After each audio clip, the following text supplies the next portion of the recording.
और चलिए बढ़ते आगे जयपुर से खबर, जहां पर विधानसभा में नहीं जाने के सवाल पर पीसीसी चीफ यानी कि गोविंद सिंह डोटासरा ने अपनी चुप्पी तोड़ दी है। विधानसभा स्पीकर को लेकर के डोटासरा ने बड़ा बयान दे डाला है और कहा कि हम विधायक दल की बैठक बुलाकर जल्द स्पीकर के खिलाफ यानी कि वासुदेव देवनानी के खिलाफ अविश्वास प्रस्ताव लेकर के आएंगे, क्योंकि स्पीकर विपक्ष की आवाज को दबाने का काम कर रहे हैं। ये तमाम बातें गोविंद सिंह डोटासरा कहते हैं और कहते हैं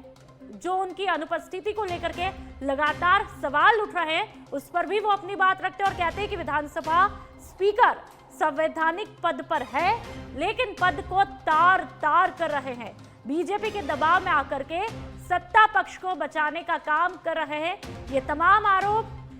पीसीसी चीफ गोविंद सिंह डोटासरा विधानसभा स्पीकर यानी कि वासुदेव देवनानी पर लगाते हुए दिखाई देते हैं।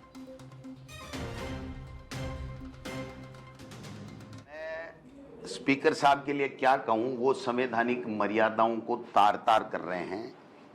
वो अपनी जिम्मेदारी जो उस स्पीकर के पोस्ट की होती है उसको निभाने में कोताहीता बरत रहे हैं। और मुझे लगता है कि पार्टी इस बात के ऊपर गंभीरता के साथ में जब बजट सत्र आएगा तो विचार करेगी कि क्यों नहीं इनके खिलाफ अविश्वास प्रस्ताव ले जाए, कि ये पारदर्शिता के साथ में काम नहीं करके प्रतिपक्ष की आवाज को दबाना चाहते हैं और सत्ता पक्ष को जिम्मेदारियों के सवालों का उत्तर देने से बचाना चाहते हैं। इस पे भी बात हम लोग विचार करेंगे गंभीरता के। तो आपने सुना गोविंद सिंह डोटासरा को, जब आए तो अपने अलग ही अंदाज, अपने अलग ही तेवर के साथ में लगातार सियासी गलियारों में ये चर्चाएं बनी हुई थी कि भाई विधानसभा का सेशन शुरू हो चुका है, 3 दिन हो चुके हैं, लेकिन डोटासरा साहब आखिरकार कहां पर है। जिन विधायकों को निलंबित किया गया वो तो भाई पहुंच रहे हैं, लेकिन उनमें से गोविंद सिंह डोटासरा की जब बात आती है उनकी नाराजगी, उनकी तलखियां अभी तक क्या दूर नहीं होती है। तो इस पर आखिरकार एक इंतजार खत्म होता है और उनका स्टेटमेंट आता है, रिएक्शन आता है और सीधा मुखर होकर के वो स्पीकर के बारे में ही बात करते हैं, यानी कि वासुदेव देवनानी के लिए अविश्वास प्रस्ताव की बात करते हैं। इस स्टेटमेंट से साफ तौर पर जाहिर होता है कि जख्म कहीं ना कहीं अभी भी डोटासरा साहब के जिंदा है और उसी को लेकर के अभी तक विधानसभा नहीं पहुंचते हैं, जहां पर पूरा कांग्रेसी कुनबा विधानसभा के अंदर है, सदन के अंदर है, फसल खराबे का मुद्दा उठा रहा है, कई तमाम मुद्दे इससे पहले भी उठाए, लेकिन डोटासरा साहब की गैर मौजूदगी उसमें साफ तौर पर दिखाई देती है। ऐसे में जाहिर सी बात है कि सत्ता के गलियारों में ये सवाल लगातार चर्चाओं में है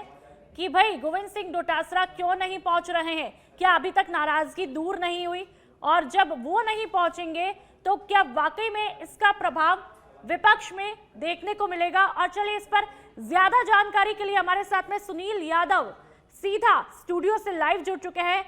सुनील,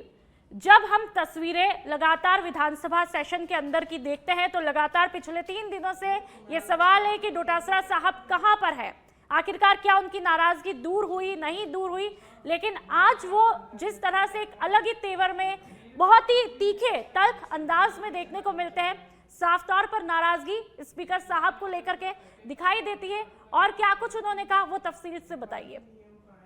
बिल्कुल नुपुर, देखिए कल ही डोटासरा के सदन में नहीं आने का जिक्र हम यही सच बेधड़क पर कर रहे थे और लगातार ये सवाल बना हुआ था कि जो नाराजगी थी, जिन शब्दों को लेकर, जिस टिप्पणी को लेकर वो नाराजगी जाहिर कर चुके थे और दूसरा सत्र भी शुरू हो गया, लेकिन अभी डोटासरा का कोई ना ही तो नया बयान आया है, ना डोटासरा खुद सदन में पहुंच रहे हैं, जबकि इतने जो बड़ी पार्टी, विपक्ष की सबसे बड़ी पार्टी के प्रदेश अध्यक्ष भी हैं। लेकिन आज जिस तरह से मीडिया के सामने डोटासरा ने चुप्पी तोड़ते हुए जो अपनी नाराजगी है, जो अपना गुस्सा है, वो सामने लाया और साफ तौर पर सीधा सीधा जो आरोप है राजस्थान विधानसभा के स्पीकर वासुदेव देवनानी पर लगाया। और जिसमें सबसे बड़ा जो आरोप है डोटासरा ने यही लगाया कि जो विपक्ष के साथ सदन में न्याय नहीं हो रहा है और जो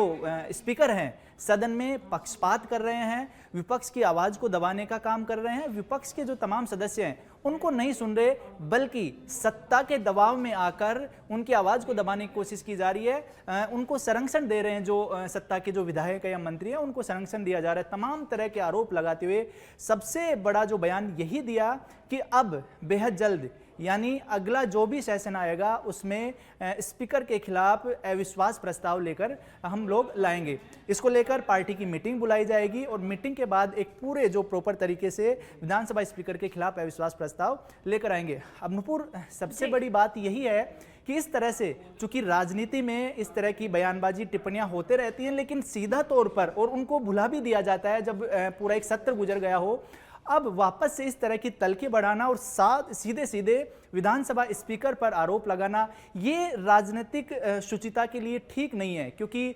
बिल्कुल सुनील, यदि ऐसा ही रहता है तो ये देखना होगा कि विधानसभा के सदन के अंदर की अगली तस्वीरें 8 तारीख को क्या कुछ रहती है। यदि स्पीकर के खिलाफ अविश्वास प्रस्ताव आता है तो क्या कुछ इम्पैक्ट देखने को मिलेगा। बहुत बहुत शुक्रिया तमाम जानकारी के लिए।